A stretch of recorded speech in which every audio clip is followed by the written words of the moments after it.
ان معنوں کے حوالے سے خاتون نبیین جو معنوی بات ہے، تو پھر یہ سوال یہاں پر ایک بہت بات پیدا ہوتی ہے کہ جو کہ یہ محاورہ عرب میں رائج تھا اور عربی زبان پر ظاہر ہے کہ عرب جو ہے وہ عبور ہے ان کو، بالکل صحیح ہے. یہ ایسا کیوں نہیں ہوا کہ آج تک وہاں پر اسی بات کو یا اس حوالے کو جو مرزا صاحب نے خود اپنے حوالے سے متعارف کرایا انہوں نے کیوں نہیں قبول؟ میں بتا دیتا ہوں، بڑی آسان بات ہے. رسول کریم صلی اللہ علیہ وسلم پر جو قرآن نازل ہوا وہ عربی میں تھا یا عجمی زبان میں تھا؟ عربی زبان میں. اور عربی زبان کو عرب سمجھتے تھے کہ نہیں؟ بالکل سمجھتے ہیں. اور قرآن کہتا ہے یہ معجزہ ہے، یہ فصیح و بلیغ کلام ہے، اس سے بہتر کلام ہو ہی نہیں سکتا اور انسان اس کو بنا ہی نہیں سکتا. جی. اس بات کی سمجھ اس وقت کے عربوں کو کیوں نہ آئی؟ یہ سمجھ یہ تو خاندان کے بڑوں کو کیوں نہ آئی؟ خدا اور بالخدا والی بات یہ بس یہاں بھی یہی وہ بات ہے، یہاں بھی یہی بات ہے. میں نے آپ کو بتایا کہ خدا اس وقت امامت کو اپنے ہاتھ میں لیتا ہے جب زمانہ بگڑ چکا ہوتا ہے، جب تقویٰ میں نقص آ جاتا ہے. اور جب تقویٰ میں نقص آ جائے تو پھر علم ہدایت نہیں دیا کرتا. چنانچہ قرآن کریم نے آپ کی بات کا جواب پہلی آیت میں ہی رکھا ہوا ہے. یعنی پہلی آیت سورہ فاتحہ کی ہے، اس کے بعد سورہ بقرہ کی پہلی آیت میں ذالک الکتاب لا ریب فیہ ھدی للمتقین. ھدی للعرب نہیں فرمایا، حالانکہ عربی میں کتاب ہے، عربی مبین میں ہے. ھدی للعجم نہیں فرمایا، ھدی للعالم نہیں فرمایا، فرمایا ھدی للمتقین. تو جواب یہ ہے کہ قرآن کریم عربی زبان میں نازل ہوا، اس میں شک نہیں، مگر جن لوگوں نے پہلے سنا انہوں نے قرآن میں نقص نکالنے کی کوشش کی. حالانکہ عرب اگر ذرا سا بھی تقویٰ رکھتے تو ان کو پتہ لگنا چاہیے تھا کہ یہ فصیح و بلیغ کلام ہے، اس میں کوئی نقص نہیں. تقویٰ سے آ رہی تھے، علم سے بھی آ رہی ہو گئے. خدا کو امام مہدی بھیجنے کی ضرورت کیا ہے؟ اگر تقویٰ انٹیکٹ ہو تو بے معنی بات ہے. اب میں دوسرا جواب آپ کو حضرت صلی اللہ علیہ وسلم کے حوالے سے دیتا ہوں، اور وہاں آپ کے جواب کا ایک اور پہلو بڑا نمایاں کر کے سامنے آ جائے گا کہ عرب کیوں نہیں. جب قرآن کریم کی سورہ جمعہ کی آیت نازل ہوئی هو الذی بعث فی الامیین رسولا منہم یتلو علیہم آیاتہ ویزکیہم ویعلمہم الکتاب والحکمہ وإن كانوا من قبل لفی ضلال مبین وآخرین منہم لما یلحقوا بہم وهو العزیز الحکیم. ذالک فضل اللہ یؤتیہ من یشاء واللہ ذو الفضل العظیم. اس کا ترجمہ پہلے کر دوں پھر جب کا جواب بعد میں دوں گا. ترجمہ یہ ہے کہ وہی خدا ہے جس نے ان پڑھ غیر تعلیم یافتہ لوگوں میں انہی میں سے ایک رسول برپا فرمایا.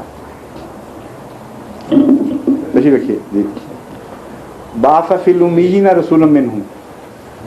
لیکن عجیب بات ہے کہ امیوں میں سے پیدا ہوا اور اچانک اس کی صفات میں ایک انقلاب عظیم برپا ہو گیا. خدا کی باتیں ان کو پڑھ کے سنانے لگا، ان کا تزکیہ نفس کرنے لگ گیا، ان میں سے ہونے کے باوجود ان کو علم سکھانے لگ گیا. اور علم ہی نہیں سکھایا بلکہ علم کے پیچھے درپردہ حکمتوں سے بھی ان کو آگاہ کرنے لگا. یعنی فلسفہ شریعت بھی بیان کرنے لگا. بات یہیں چھوڑ نہیں دی، پھر فرمایا وہ العزیز الحکیم، اللہ چاہتا ہے جو چاہے کرے. نہ اس کے بعد فرمایا وَإِن كَانُوا مِن قَبْلُ لَفِي ضَلَالٍ مُبِينٍ، حالانکہ اس سے پہلے کھلی کھلی گمراہی میں تھے. اس بات کو آگے بڑھا کے کہتا ہے وَآخَرِينَ مِنْهُمْ لَمَّا يَلْحَقُوا بِهِمْ. آخرین میں بھی خدا نے اسی کو مبعوث فرمایا ہے، آخرین کے لیے بھی. کن آخرین میں؟ لما یلحقوا بہم، جو ابھی ان لوگوں سے ملے نہیں. وہو العزیز الحکیم، وہ اس بات پر غالب ہے، قادر ہے کہ محمد مصطفیٰ صلی اللہ علیہ وسلم کو آخرین میں بھی مبعوث فرما دے. ذالک فضل اللہ یؤتیہ من یشاء. یہ اللہ کا فضل ہے، جسے چاہے دے گا. کوئی یہ حقری کسی کا اعتراض کرے کہ عربوں میں سے آنا چاہیے یا اجمیوں میں سے آنا چاہیے، یؤتیہ من یشاء واللہ ذو الفضل العظیم. یہ آیت جب نازل ہوئی تو صحابہ کو خیال ہے یہ آخرین کون ہیں جن میں حضرت صلی اللہ علیہ وآلہ وسلم کی بعثت ثانیہ کا ذکر ہو رہا ہے. اور ایگزیکٹلی یہی سوال انہوں نے کیا. انہوں نے پوچھا، اور یہ حدیث بخاری کی ہے، یعنی کسی عام ضعیف کمزور کتاب کی نہیں.